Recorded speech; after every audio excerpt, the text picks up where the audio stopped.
Good morning. Excuse me. Good morning. Welcome to Reading the Science of Mind in 1 Year. I'm Reverend Rafe Ellis, Senior Minister and Spiritual Leader of the Center for Spiritual Living Common Ground in Central Maryland. Today is May 6th. Happy Nurses Day, and thank you for the tremendous service that you give to humanity. Thank you. Um, So what we do here is there is a schedule of readings that was created many, many years ago by Reverend Dr. Edward Viljoen, who serves in the Santa Rosa community. Um, and it brilliantly bounces all over the text, but pulling common thoughts together. Um, and it's in the beginning of some of the older books, but I don't believe it is carried over to the newer books for some reason. Um, anyway, what we do is we listen to a recording of today's reading, and then we share whatever perspectives come alive in us as we listen to it this morning. Nothing is prescriptive, nothing is planned. We're just being in the moment together, seeing what comes alive in consciousness in, through, and as each of us. You are welcome to share your thoughts in the chat. Um, and when we're all complete with that, then we will do our 5-minute meditative practice, and I will close us with a spiritual mind treatment. So here we go.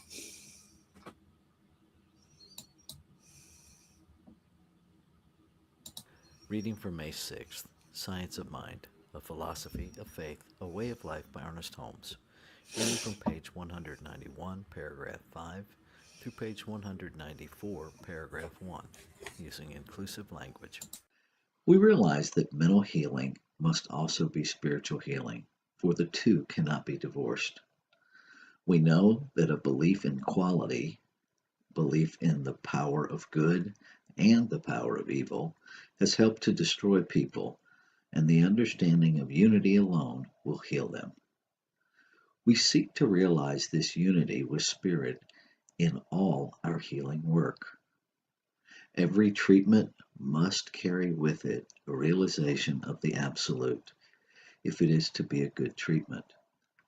We are not in any way superstitious about this, but understand that it is necessary since all life is one and God is the one life in which we all live. We realize that since understanding is not yet complete, it is legitimate to use all methods which help troubled humanity. But we do look forward to the day when truth alone will answer every need. The mental healer will do all of their work in mind and will give their whole time and attention to correct knowing, but they will leave their patient free to use any method that will benefit them. In this way, the practitioner will get the best results, for everything is good as far as it goes, but the consciousness of truth alone is the tool of a spiritual practitioner. Too much cannot be said against the belief that willpower is creative. The will is directive, but not creative. Will is the conscious, direct power of the intellect, and as such has a very important place in the creative order, but in no case is it to be used as though it would force things to happen. Any idea of using the will to influence people is a mistake. If we agree that we can influence others by willpower, then we are also admitting that someone else with a greater power of will can influence us. There is no law of nature that works only one way, since all natural laws are impersonal. The temporary effects of willpower continue only as long as the will forces them to. They have no real life within themselves and must disintegrate as soon as the unnatural force is withdrawn. Moreover, this use of willpower contradicts the main foundation upon which all true mental science is built, that we use a creative power which does not need to be urged or forced into action. It is its nature to act, and because we are as we are, it is its nature to act creatively upon the images of thought that we impress it with. We do not create energy, we distribute it. And in the natural sciences, we know that we can transform energy from one type to another. So, the will may decide what form the energy is to take, but it cannot, nor does it need, to create the energy. The energy of mind, like other natural energies, already exists. We merely use it, and it is within our province to use it in any way we may desire. We have it within our power to cause it to take varying forms for us. No particular one is permanent. The imagination is creative, the will is directive. Through will, we decide just what we wish to have done. We may wish to use the creative power of mind for helping someone else, for self help, or for some other purpose. The will holds attention to the mental viewpoint until the creative power has time to work through the law of unfoldment. We may wish, on the other hand, to draw some information to ourselves. The will then holds the idea that we are receiving the desired information. It can become active or receptive, or it may pass into a state of neutral contemplation where its purpose is merely to sense the wonders of the spiritual life. But in no case does the will become creative. The will is given to us to protect ourselves with. Nothing should be allowed to pass into the creative currents of our thought until the will has first admitted it. The will must first analyze, dissect, and then decide what it wishes the inner imagination to work on. True spiritual work will strengthen the will without exhausting the mind. If our mental work tires us, then we're using the will in the wrong way. The right way would be to determine to think peace whether there appeared to be any reason to expect that peace would be forthcoming in the experience. As we should understand the proper use of the will, we should understand the true meaning of concentration. So many different ideas have been promulgated that a great deal of confusion results. To concentrate means to bring to a center, and in mental science, it means focusing the mental attention on some definite and desired thought, image, idea, or thing. Of course, we are dealing with the idea as though thoughts were things. The spirit of the thing is in the thought. This is its essence, law, and cause.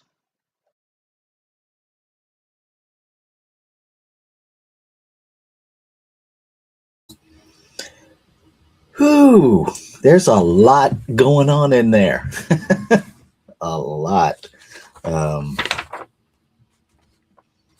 what jumped out at me was a couple of things. I know that surprises you. Not. Is on page 192, the first full paragraph there, which refers to the second paragraph. We realize that since our understanding is not yet complete, it is legitimate to use all methods which will help troubled humanity. But we do not look but we do look forward to the day when truth alone will answer every need.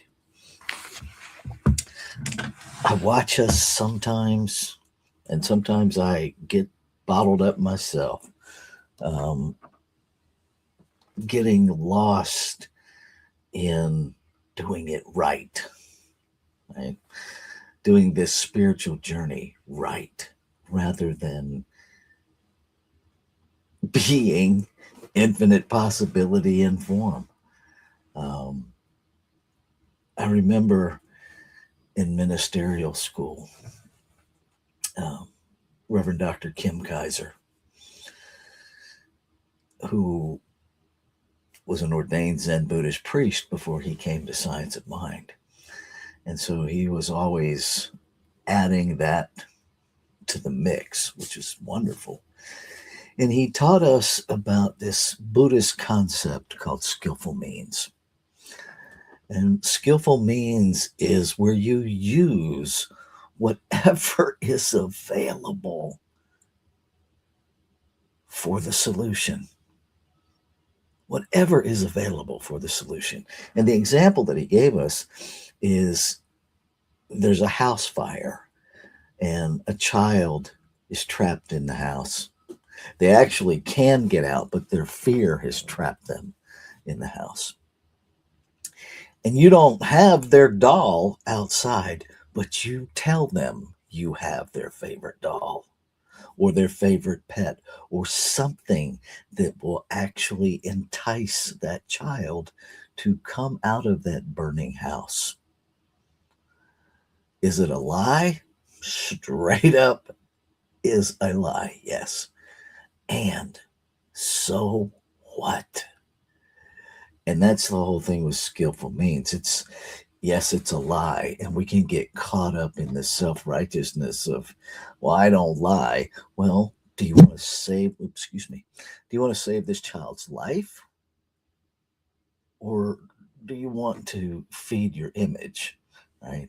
And so, again, what it says there in the reading, we realize that since our understanding is not yet complete, it is legitimate to use all methods which will help troubled humanity.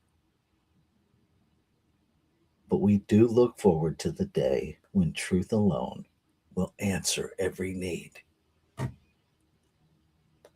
That calls me to be in the messiness of the evolution. Um, the next thing that jumped out at me, and I think this is hugely important for us, um, the will is directive, but not creative. In the 1926 edition, and he alludes to it here, um, Ernest Holmes is very clear. We create nothing, we use creation. Creation being synonymous with consciousness, with energy. We don't create any of that. We use it, we move it, right? Um, we use a creative power which does not need to be urged or forced into action. It is its nature to act, and because we are as we are, it is its nature to act creatively upon the images of thought that we impress it with. Now, that's a whole lot of 1950s language to say we are it in form.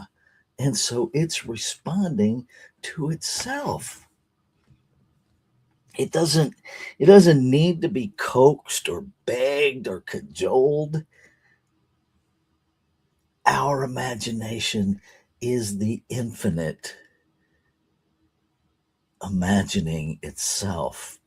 We are portals of its activity.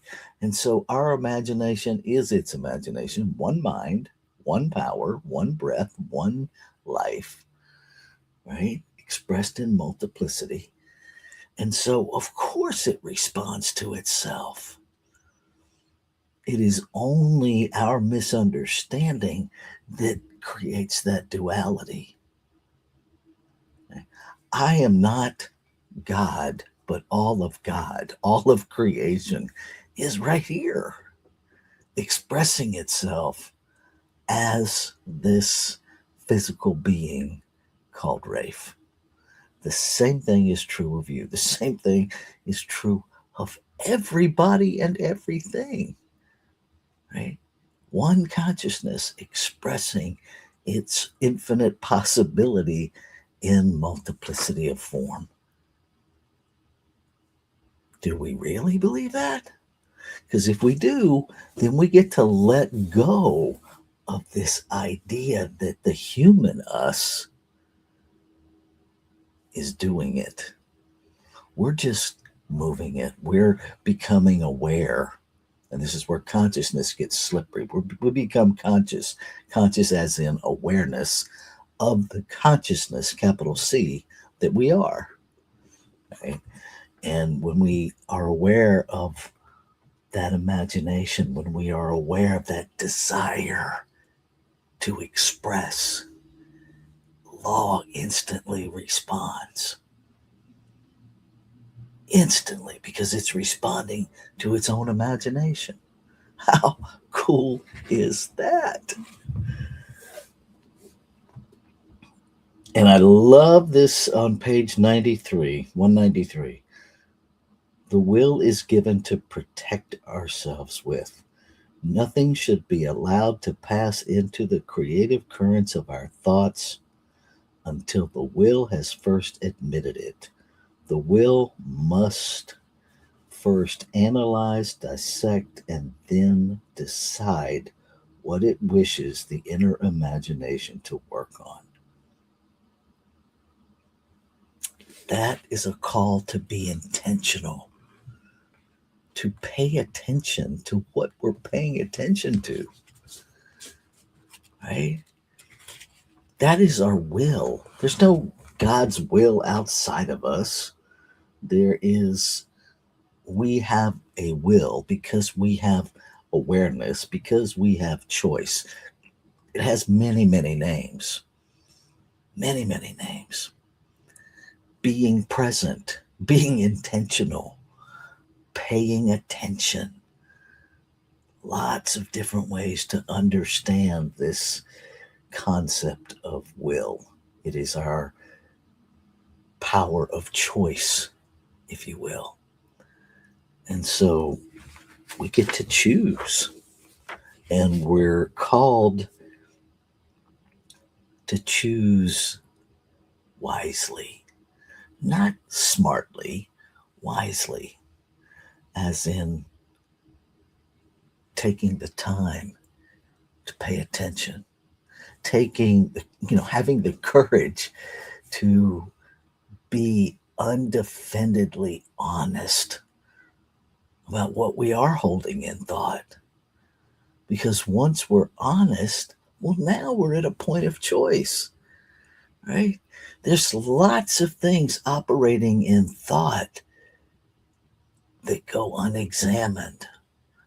And those things just continue generation after generation after generation under that label of, well, it's just always been this way. And I invite you to consider, ain't nothing always been anyway. Nothing. And that everything we know is up for examination. Everything. Because if it is in fact truth, it can withstand the imagination, right? It it's not threatened by scrutiny. And so I invite you to be courageous with your own thoughts, to know that self examination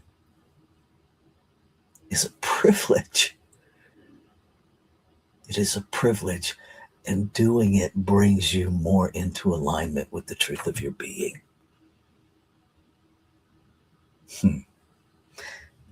And with that, I am complete. Um, yeah. So I'm going to take us into our time of meditation and contemplation, and I will close us out with a spiritual mind treatment. Here we go.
As I breathe,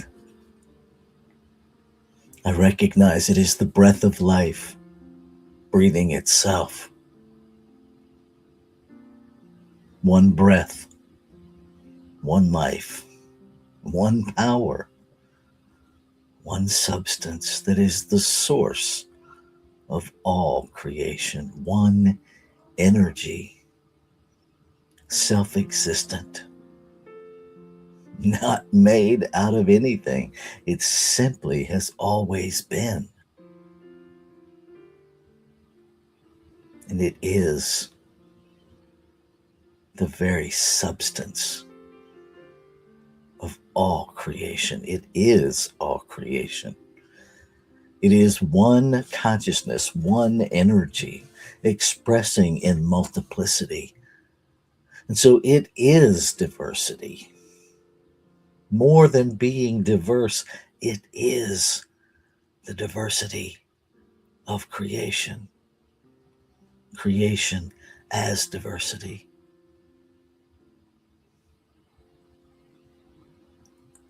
I know it to be pure love. I know it to be whole, complete, and perfect, missing nothing. Can never be used up or diminished. It simply is the perfection of being. And it is the substance of which I am made.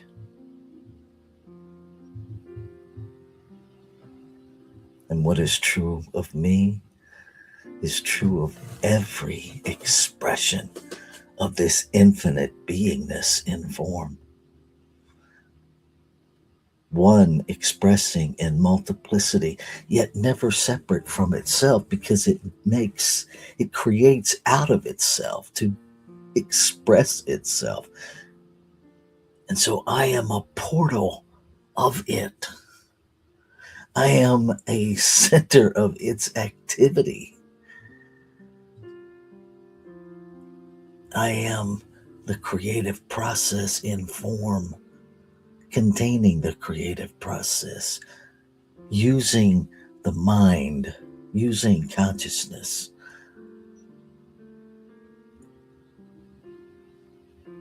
The imagination within me is the imagination of the infinite. It is infinite possibility, becoming aware of itself through desire to express. And just as quickly as the image is brought into imagination, it is made so. No forcing, no begging, no pleading, because there is no outside source to beg to or to beg from. Each and every one is a center of this divine expression, becoming aware of itself as imagination. And as imagination is recognized, consciousness is moved into action to fulfill that image, to express that image, that desire to express. And so I know that peace is already present, that love already present, the harmonious operation of one already present, seeking expression in physical form, seeking to express heaven on earth, seeking to express its wholeness its completeness, and its perfection in, through, and as every animation of itself.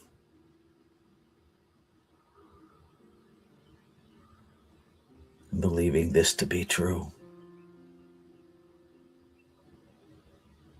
understanding what little I do of the creative process, I am aware that the activity, the doer within this process, the blind actor, the deaf actor, just the actor, it simply receives and acts upon the idea. The desire doesn't filter, doesn't edit, it just does. And it does for each and every expression of creation alike. That is the activity of law, impersonal action that works exactly the same every time. That has no off switch. That is activated by imagination. Is activated by the desire to express. And so it is active now.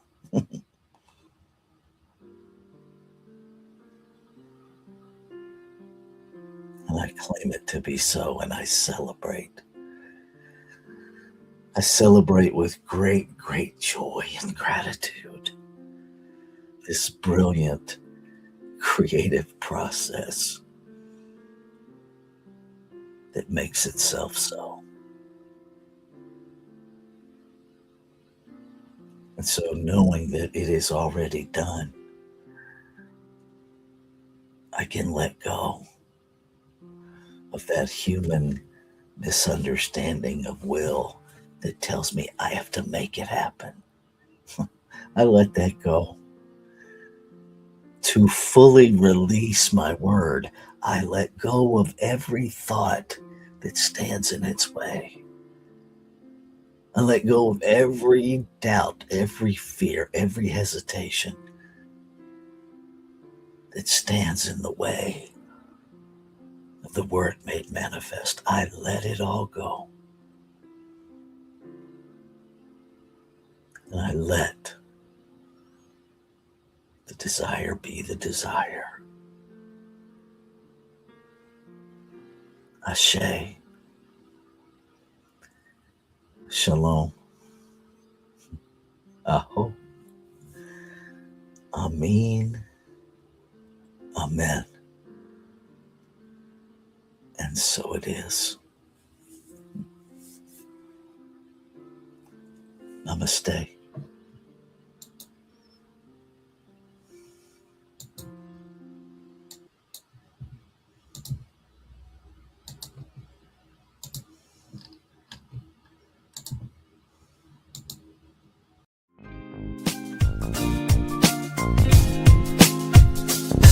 Thank you.